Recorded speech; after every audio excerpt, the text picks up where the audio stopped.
Hey everybody, welcome to the last dojo of the Photoshop and Illustrator Unleashed course. My name is Ivan Whittleboard, and I'm excited to jump into the Eye of the Tiger exercise.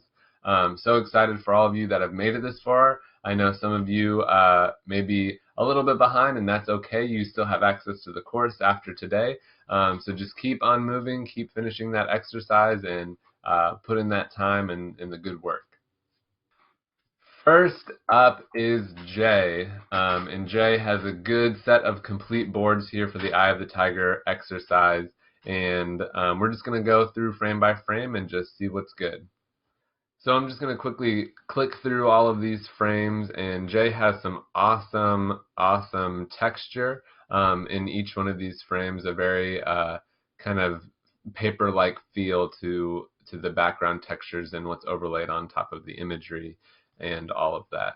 And I just gotta say, Jay, awesome job. I love the attention to detail with all of your cutouts. I mean, everything looks really spot on. I mean, even down to the hair on this bear. The shadows that you added for some of these boards is really nice. It's very subtle, not over the top. Really gives this piece a little bit of depth, which is really nice. And you did a really great job on the color correction. You're really sticking to that brand look of kind of the grungy, kind of overexposed, high contrast type of feel, a little bit old vintage feel. And I think you really nailed it with a lot of these. And again, awesome color correction, awesome job on cutting out all of the assets. Really great job. I especially love what you created here with these pieces of fire that just really fits in with the overall feel and look of everything else. I think you did an awesome job. I do wish, I see that you kind of duplicated the same asset again and again and again. I do wish maybe you created one or two different variations so that it wasn't as easy to tell that these have all been copy and pasted. And this one in the back kind of looks a little squished. I think just the scaling of that one just made it look a little squished. So really great here, but I think if you were to just improve it a little bit, I think definitely creating another variation would help a ton. An awesome final frame. I love that you took the extra step to change the texture between these two to show that feeling of maybe motion, that it's not too static between this and this. Awesome job. I love the little accent lines that are drawn on, the leaves that you've added in here. Jay, you've done an awesome job. It was such a joy seeing you work through the course with all of the different assignments. Excited to see what you do next outside of this course. Great job, Jay. Next up is Nicole, and we're just going to run through her boards real quick. She's got a good bit of just very subtle texture in the background, which I like. Great job cutting out all of the assets. Yeah, so to start off, one thing I really love is the amount of detail that's maintained in this rope, that we're really able to see all of the interweavings of the rope. It's not overexposed, it's not too contrasty, it looks really good. We can see a lot of good detail there. And the cutout of the grappling hook is also awesome. It's just very stark black and white, but you can really tell what it is. It's very clear. And these accent lines are also nice. I think similarly to what I said about Jay, I think this could benefit from a little bit of variation in the strokes. It's still all the same dashed lines, just kind of scaled up and scaled down. I think just putting in that extra time to get a little bit more variation here. I do see that these two are different than the rest, but just a little bit more variation so that it feels a little bit more natural and not copy and pasted. Awesome job on the cutout with this hippo, and again, you're maintaining a really great amount of detail in this rope.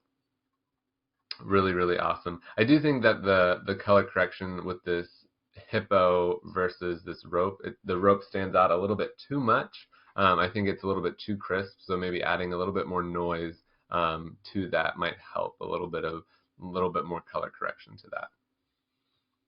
I love the scale shift here, that this giant hippo is here on this house, and we really get to see up close, like this hippo is huge. Really like that.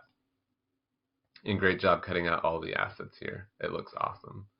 I really love the transition here. It looks awesome. I really love the fire that you put in here.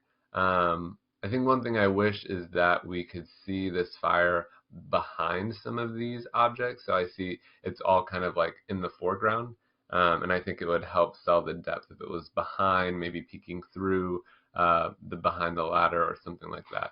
And I also think these little pieces of fire, maybe there's a little too many duplicated. I think in here less would be more with the fire, would have more of an impact, and also maybe giving it a bit more texture because I think it stands out a little too much. Awesome job with this board, looks really, really good. Color corrections on point. An awesome job here. Same with what I said about Jay's. I really love that you changed the texture in the background a little bit to show that bit of motion. Your motion paths here look awesome. The color correction here is really, really good. I think the rope fits in here with the purple and the color correction that you've done with the leaves. Awesome job, Nicole. I loved seeing your progress through the course. Keep going. Don't stop. And I'm excited to see what you do next. All right, last up we have Brian, and I just want to flip through his boards real quick. Again, a great amount of texture that Brian has here. One thing that I would say is, Brian, you seem to use the same texture, I think, in all of this beginning portion. It's the same texture. It's not moving. It's not changing. It's not changing with the scale at all. And then it finally changes, I think, when we get to this purple portion, the texture changes. No, it's actually the same texture. So yeah, that's one thing I would say that could really help this piece kind of show us even more so like the progression of board to board, that everything is changing, including the background texture. Maybe the texture could eventually be animated or something, but it would be good to show us that in the boards, not to have the same texture for every single board. Because then it just becomes kind of lost in the background, because we still want it to have a bit of presence. But awesome job on cutting out all of your assets. I noticed that your rope is extremely dark, but I think it works pretty well in most of these uses. But I think in like right here, it's kind of grayed out a little bit here, but when the rope is still dark over here. So I would just make sure that the color correction is just consistent from board to board, that we can tell like, oh, this is the same rope. I like the fire assets that you have here. I think it could utilize some scale shift, a little bit of contrast between fire element and fire element. Maybe having one that's kind of your main piece of fire, and then two that are kind of a different scale, so that we can see like one is the main one and these two are kind of like accents to that fire. I think that would help drive home this fire a little bit more. And you could do with sharpening up your masks on these leaves a little bit. I know it's tough to cut them out because they're such small shapes, but I think there's a little bit too much white around the edge of these, so it's a little bit distracting. I think you did a great job with these leaves that are in the hand. Those look really, really nice, but these are a little bit too feathered out, and it's a little bit too much white around the outline. And I think I saw the same thing with this leaf right here and this one down here. But these other ones, they look really, really good. Brian, really awesome job on this. Just a few tweaks that I would recommend, but overall, I mean, it's been awesome to see your progress through the course and see what you've been creating and been coming up with. Brian, awesome job. Can't wait to see what you're going to do next. All right, guys. Well, that's it for the last episode of the dojo. Again, it was a joy to be your TA and to see all the progress that you guys have done throughout this course. I am very excited to see what you guys end up doing next. Thanks for being along for the journey, and I'll catch you guys next time.